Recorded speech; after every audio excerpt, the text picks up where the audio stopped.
Hello, what's up mga Kasounds TV? So, magandang araw sa lahat.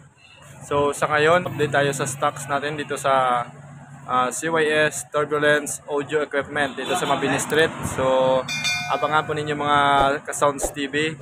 Ipapakita ko po sa inyo ang ating mga stock na power amplifiers dito ngayon. So mga Kasounds, ito na po yung ating mga available na power amplifier. We have SA400 o Sky Audio 400. Pwedeng gamitin pang mid-range at pang high. So available po dito ngayon. At ito naman po ay mayroon na rin tayong SA600 watts na Sky Audio. Available na rin po dito sa ating shop sa CYS Turbulence Audio Equipment Trading. At mayroon po tayo naman ditong 900 SA900. Available rin po sa atin shop dito. Sa gusto mo muli, pumunta lang. Pwedeng pang sub at pang mid-range ng inyong mga audio o sound mobile. At ito naman po, mayroon din tayo ditong SA16 o 1600 watts. May pagmamalaki po natin ito dahil matindi po itong amplifier na to.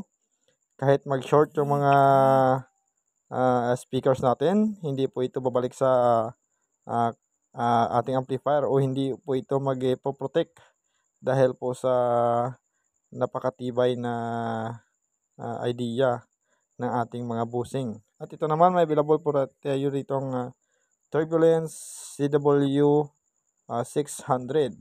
So, upgraded na po ito. Nasa version 2 na po ito yung ating CW 600. So, pumunta lang kayo dito para malalaman nyo po yung price.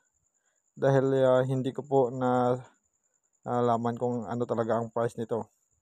Mayroon din tayo ditong NH 2200 watts. No? Pwede pang sub at pang bigating speaker. At ito po ay Turbulence Nighthawk 3500. So, meron po tayo dito. So, napakalaki na po ito. Ang kanyang mga supply at kanyang mga power. May available rin po tayo ditong BM 500 watts o Black Mamba. So, mayroon po tayong available dito sa Turbulence. At mayroon tayong CW 1500. So, sa gustong bumili, pumunta na kayo dito.